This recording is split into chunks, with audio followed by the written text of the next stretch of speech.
for a really long time, I would say things like, but I'm just a musician. I sing songs for a living. This is the extent of my hard day. I would say I'm just constantly. I'm just this and I'm just that. And my biggest thing to get over was myself, who I thought I was, and getting rid of that person to make space for who God sees me as.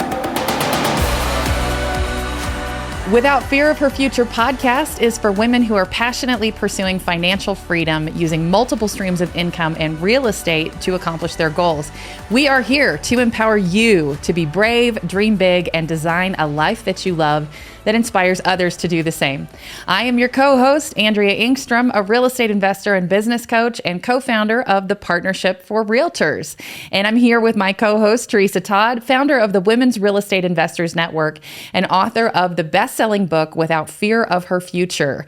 Over the past 2 years, Tresa has had nearly 200,000 join her Masterclass, where she teaches women how to become successful real estate investors. Woohoo! Angie, I'm so excited about today. We have an amazing guest who went from a broke musician living in a small apartment to buying 9 properties in her very first year as a real estate investor. So Vanessa Lackowitz is going to share how someone that has so many reasons that they should not get started in real estate investing, but chooses to do so, but by just walking in faith and becoming exactly who God can use to accomplish big dreams and find financial success. So let's welcome Vanessa. Hello, everyone. Hello. Hi. I am so excited you're here. I love your story. It's absolutely amazing. And I'm excited for you to share this with our listeners today. Thank you so much. I'm so excited to be here with you both. Well, the first thing I want to ask you is I want you to tell us where you live and then where do you primarily invest in real estate? Yes. Well, I live currently in Richmond, Virginia, and I also invest here in Richmond. I actually moved from New York City to Richmond to do this job. So that's where I live. Wow. So tell us what you were doing prior to beginning a real estate investing career. Absolutely. Well, I am by trade a musician. I've been singing since I was 5 years old. It's all I ever really trained myself to do. I had no aspirations other than music for the time I can, learn to speak. So, and before I moved here, I was actually in New York City.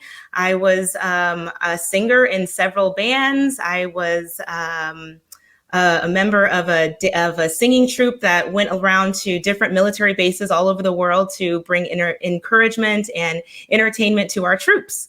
And so that's what I've been up to for the last, I won't tell you how many years. Wow, that's awesome. So when did you get started investing in real estate?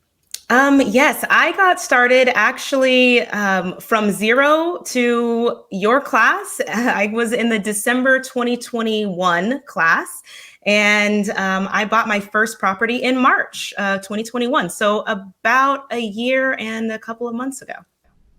Wow. So how did that happen? How did you go? I mean, you were singing, and then all of a sudden you decided to join a masterclass and become an investor.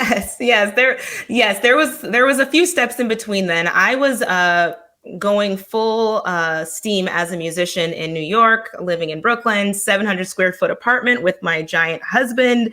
And I was completely content. I was like, well, this is what my life looks like. I'm a musician. I'm in the city that I'm supposed to be in. I'm doing the thing that I'm supposed to do. I am following God's plan. I'm doing the things. And then COVID hit and my career stopped completely with absolutely no backup plan, no training, nothing for about a year and a half. And we moved from Brooklyn to Virginia, and I sort of got my feet a little wet because we moved into a house that needed definite repairs, and I rolled up my sleeves and I'm like, all right, we're going to do HGTV style. And I loved it. I knew that I loved it for a long time, but I'd never had the opportunity to. And then my mother actually was like, oh, I found this little $17 course that you should take. And I'm like, $17? Like, who's paying for that? I don't have a job. So my mother actually was the first person to introduce me to Tresa Todd and to the whole WREIN network. And I gobbled it up. I was just, as soon as I realized that it was a real tangible thing that I could take on myself, there was really no stopping me. I was in it. Awesome. That is awesome. Well, tell us about the motivation. Like, what was going through your mind when you first got started, and what was that sort of inner why I need to do this, and why now? That's a good question. My why starts years and years and years ago.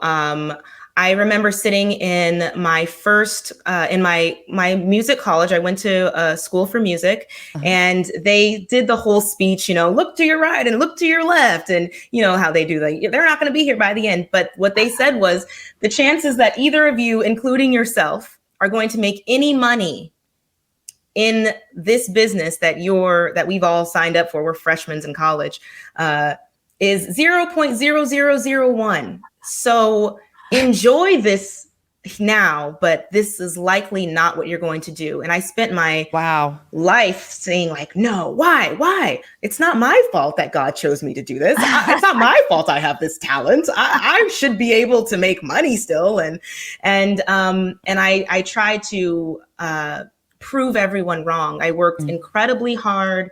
I moved to the city that I should have been in. I did all the things, and I was still making about, at the top of my game, about, $40,000, $50,000 a year, which as a singer, as a musician, that's saying a lot. You're like, all right. Everyone was like, oh, she's one of the, highest paid musicians in the city.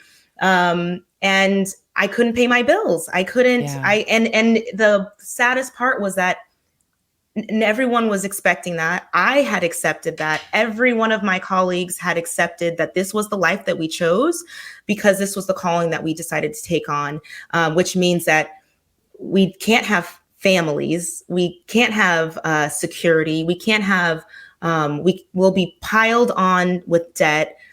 We can't own anything. And these are the things that you sacrifice for the art of it. The la vie boheme, it's almost poetic of like the life of struggle that you take on in order to become an artist or a musician or a dancer or whatever that be.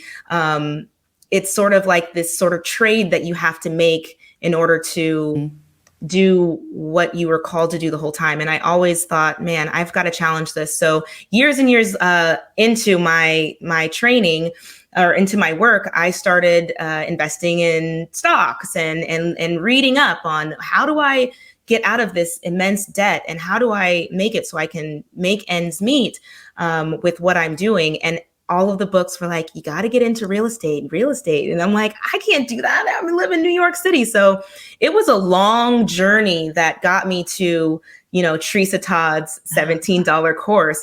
And I knew immediately, this is exactly what I'm supposed to do. This is exactly what I've been asking God for. And here it is in my face. I'll be a fool to pass it up.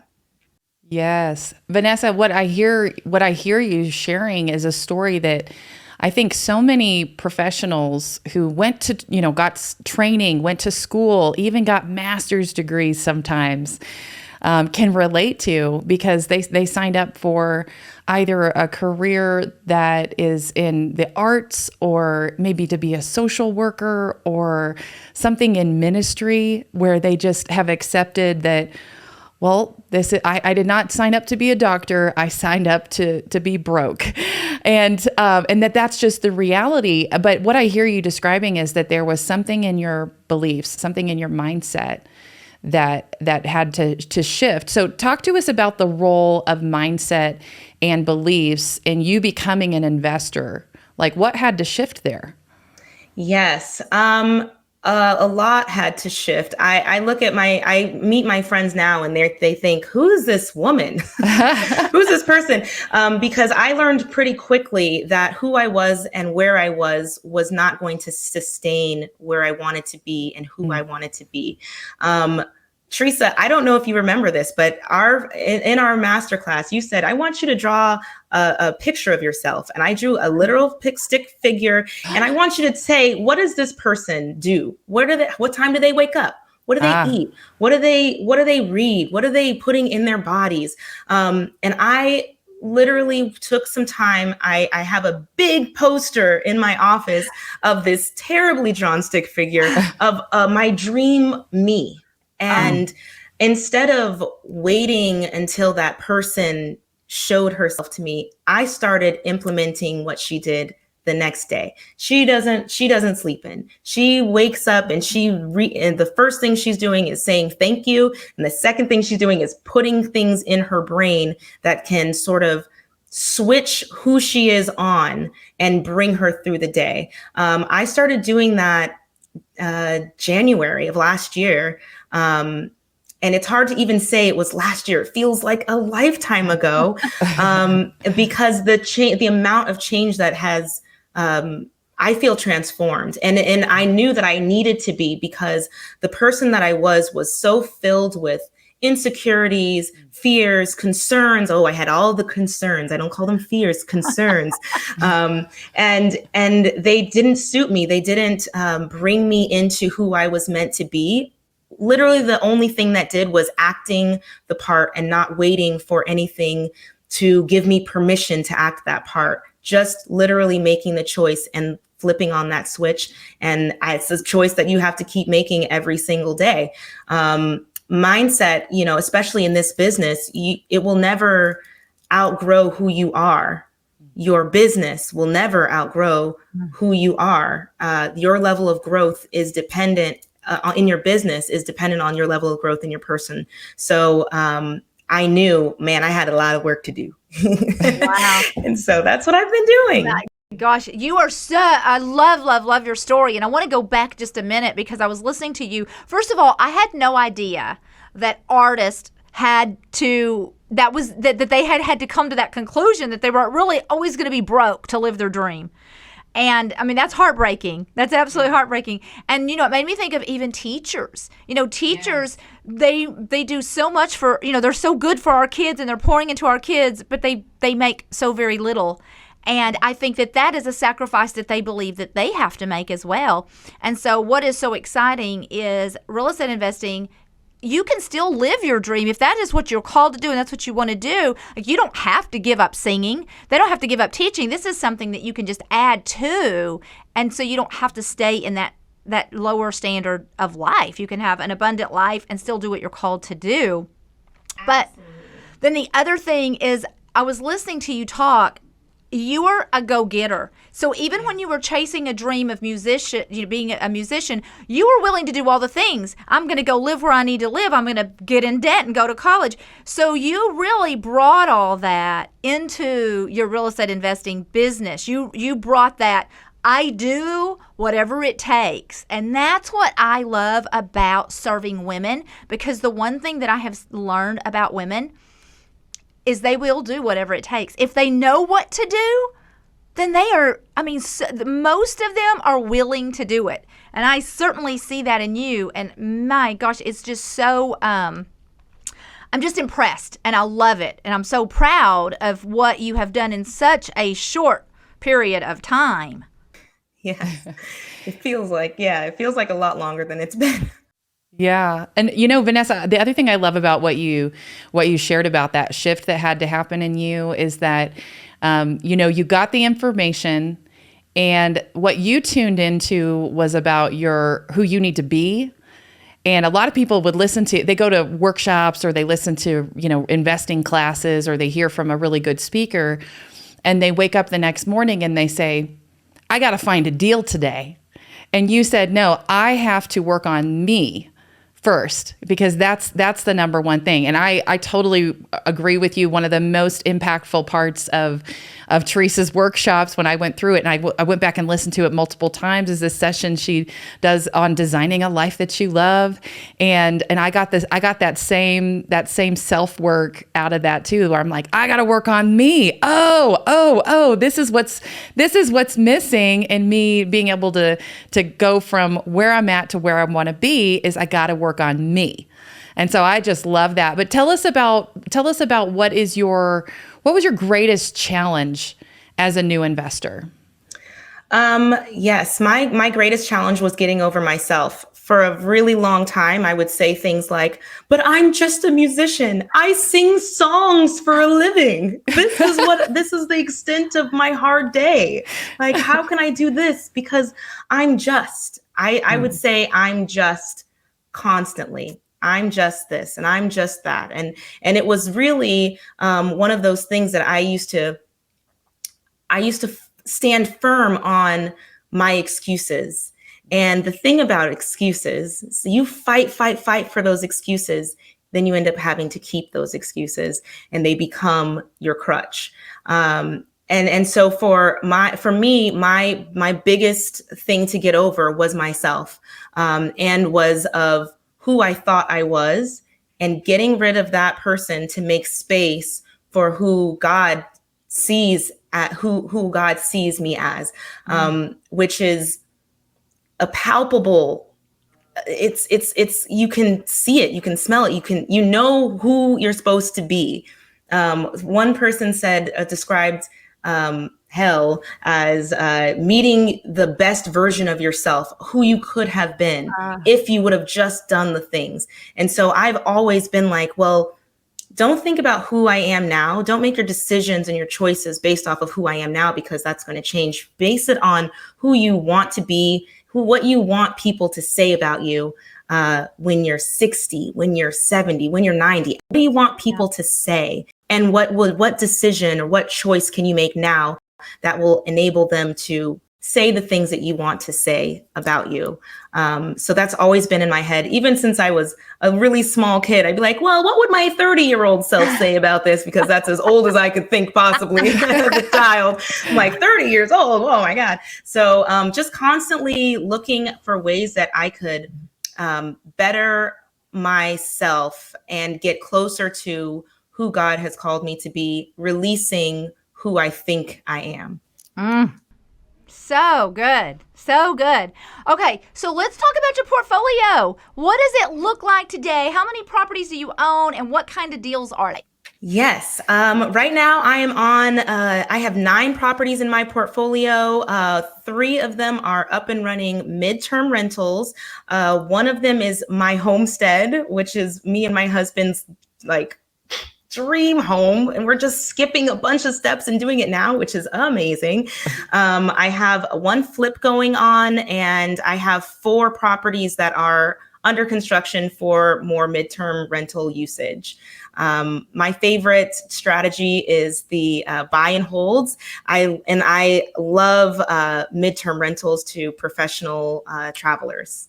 Yes, that is impressive. I just want you to say that again, 9 properties in 1 year. Yes. 9 properties in a year. That is amazing. It's hard to say out loud, which is more work in my mindset. I'm like, 9 properties, say it loud, say it proud. That's exactly right. And that one of those happened to be a dream home.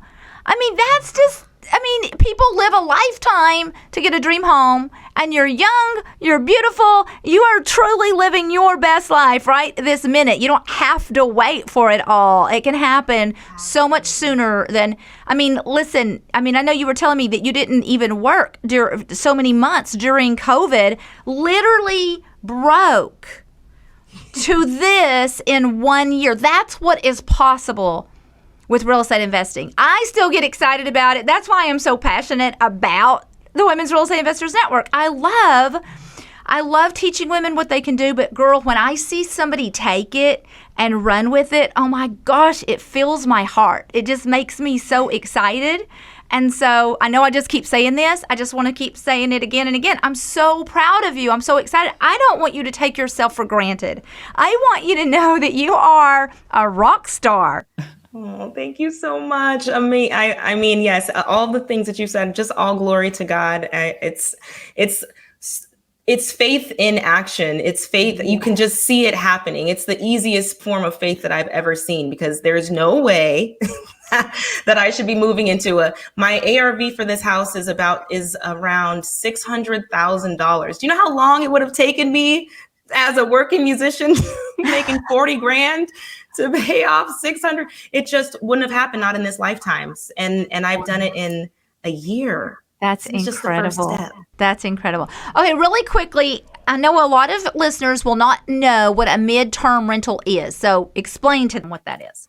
Absolutely. A midterm rental is like a mixture between a short-term rental, like your Airbnbs, and a long-term rental. So I do rentals from about 3 months, sometimes 6 months, and I rent solely furnished, beautiful homes to traveling professionals. Awesome. Okay. Love it. And how do you find those people? Because you don't list it on Airbnb, but for those who are listening, how do you find renters for such a deal? Absolutely. Well, I have a couple of systems that I use. I use Furnished Finders. That's a website that you can go to and sign your house up, and all of the nurses or traveling professionals go to the site. They look at your house. It's just sort of like an Airbnb, but it's for midterm or 3-month rentals, because the traveling professionals generally go on 3-month to 6-month stints. So it's just basically a nice system. I also go ahead and give one sheet, just like I went from passing out my headshot to passing out headshots of houses to all of the hospitals that are in the area. Hey, if you have anyone that's looking for housing, all of the utilities are paid. It's beautiful, it's safe, it's clean, it's nice, and it's homey. So you don't have to go stay. They stay in hotels for months and months, go from city to city staying in hotels. And it's like, these are our unsung heroes. I think that it's awesome to serve them and to give them a wonderful place to stay. I think it's a great honor. That's awesome. Is it more profitable to do that than a long-term rental? And so why midterm over a long-term rental or an Airbnb? Sure. I believe that the midterm is the best of both worlds. The difference between long term is that, sometimes you leave people in there, they can kind of mess up your house a little bit. Sometimes you get the good renters as well, but sometimes you'll get your house messed up. But the 3-month is perfect because people don't have time to make it their own, really. It's still just like a vacation rental that they keep, they want to keep it clean and nice. As well as the money is about double for a midterm rental to long-term rental. I can command about between around $2,500 for each of my little houses that I put in the program. And if I were to do the long-term rental, it'd be about $1,200 to maybe $1,500, depending on the market. Short-term rental is a lot of work because, you have people coming in 1 day, 2 days, and you have to have those quick turnarounds and you have to find someone constantly. So if you have a good property manager, then that's great. But if you don't have a property manager and you're looking for it's something that you can mitigate the time it takes to constantly be looking for another person because you have 3 months before you have to get the next person in there. Yeah. Well, when somebody hears that we are able to buy 9 houses in a year and they're struggling to even buy 1 house in a year because they have, there's all these reasons why in the last couple of years buying multiple properties is really challenging. So what is different about your area, or, tell us how you find your deals? Sure. Well, I found my deals mainly through relationship, actually. I am friend associates with several wholesalers. I take them to coffee, I take them to lunch, and I just talk about what I'm looking for. And I kind of got in. I did this at the beginning just one coffee with a wholesaler who's really working, and I'm their first call. Nice. I don't do a lot of flipping, so I work in my 80% tile, and I told them up front, I'm looking for something that's 80% or better. And that's what they bring to me. I know that, you might want your 82 or 83 or even 84%, but I can give you consistency. Anytime you bring me a property, I'm going to pick that up from you if it fits into my criteria. So relationship for me has been a lot of me finding my deals, as well as driving for dollars. Just going out and looking for rent scribbled somewhere. Most of those landlords are tired. Scribbled the number, here it's for sale again, or, for rent again. So I call those numbers. Hey, I'm not looking for a room, but if you're tired of this, I'd love to take it off your hands, make your life a little bit easier, and I'd pay top dollar. Nice. Love it. Love it. Okay, so let's talk a little bit, because we said you were broke when you got started. Now you have 9 properties. So I know that listeners are going, okay, that doesn't even make sense. How did she purchase those properties? So tell us, how did you purchase those properties? I have to date about 5 PMLs, private money lenders, from our WREIN group. And actually, I have to change that number because I just got another. I have 6 PMLs. And then I've used a company that I use for my bigger projects, a hard money loan for those as well. But I have private money on each of my properties. If I could just do private money every time, that is the way I would go. Yes. So yes, none of my own money, all other people's money. Yes. So for those of you that are always hearing me say you can use other people's money, so many people think, oh, how that doesn't even make sense. But you are using other people's money. That's what a PML is. That's a private money lender, or a hard money lender. She mentioned an HML. That is a hard money lender. These are people that have money that will let you use their money for you to invest in real estate, and then you pay them back. You pay them back with some interest, but it's short-term loans, so it's a win-win for both. It gives you the ability to get into these properties, and you're buying them using a formula that we use, and then it is also, you're paying them back with enough interest that it's well worth their time to keep loaning you this money over and over, and it is a win-win for everyone. And I love that. I mean, we have created something inside the Women's Real Estate Investors Network where there's women who need the money and women who provide the money, and sometimes they're doing both. And so it's so exciting to see it really come to fruition in your life, and you're using these other women's money to build your empire, and they are happy to let you do that. Absolutely. It's funny, when you first start, you think, oh my God, this is impossible. Someone's going to give me money for a piece of paper and a promise? I'd have to see it to believe it. And that form of investing is just as lucrative and just as powerful for them as it is for me, to the point that, I can't wait to become a private money lender.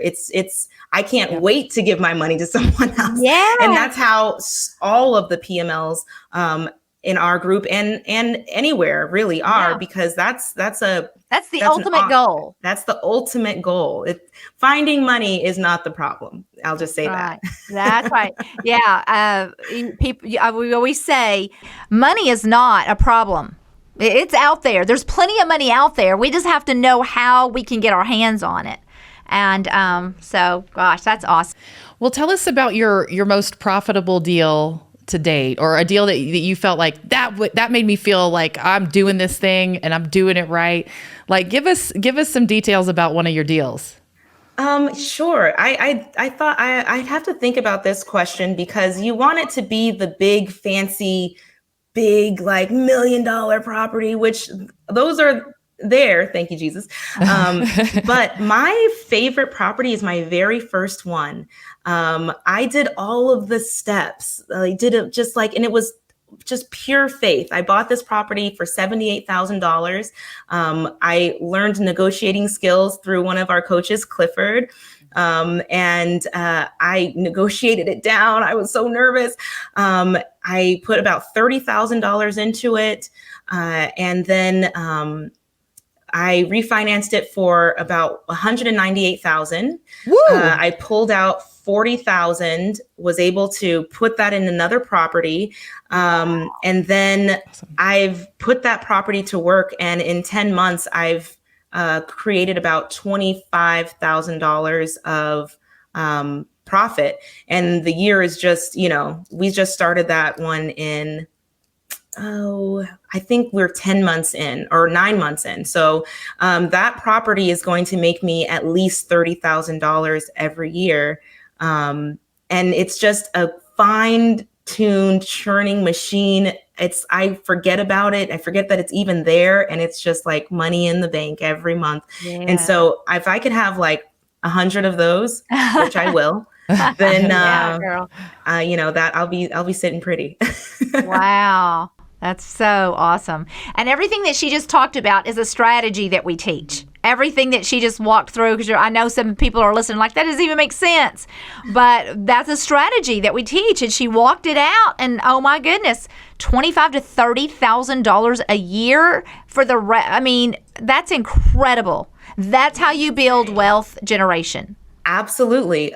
My income was $40,000 a year. Wow. And one little property is almost making you absolutely crazy. Yes. And so those strategies that we're talking about for people who are like, how do I get into this masterclass? How do I find that?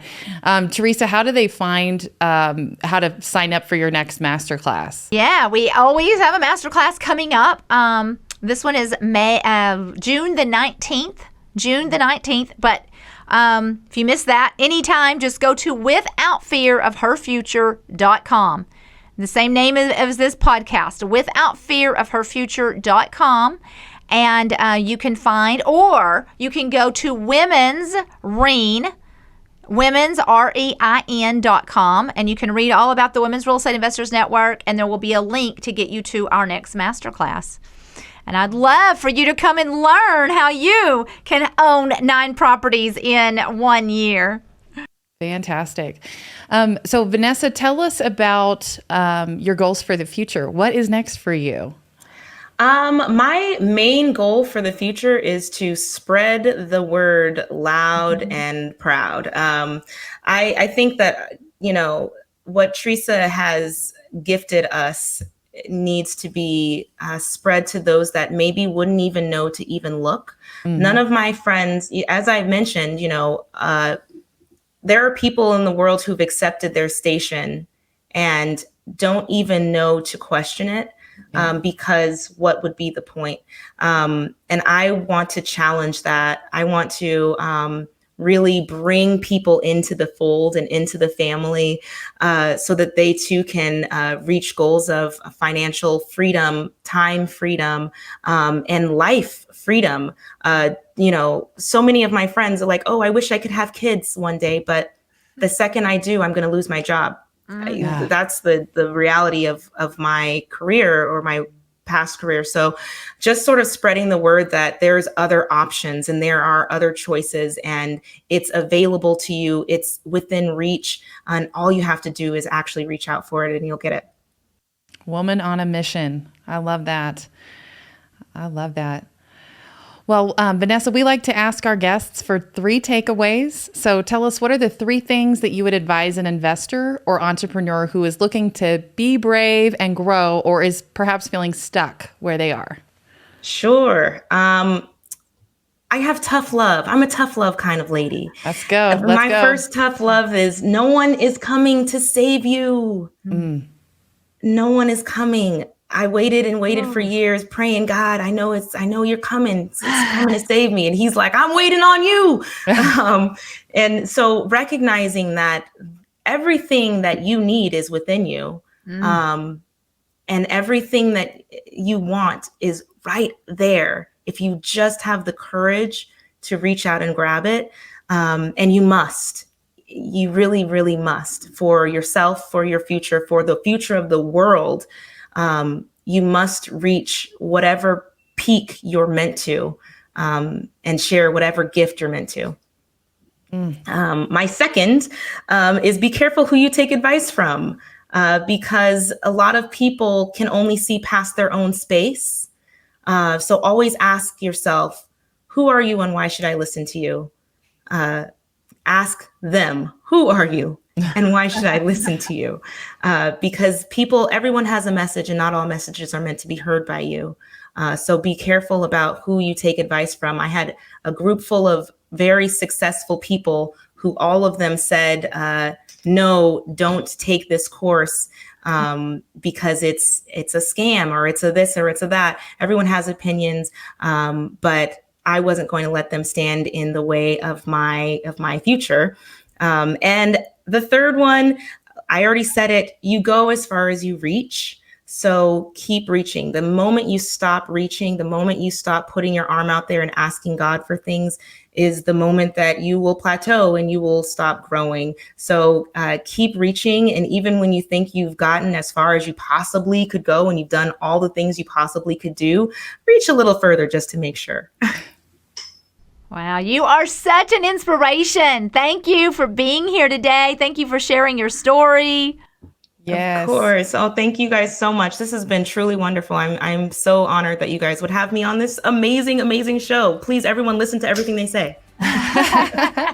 Well, thank you, Vanessa. And on behalf of Tresa Todd and myself, Andrea Engstrom, we just want to thank you for listening to Without Fear of Her Future podcast, and want to encourage you to be brave and dream big.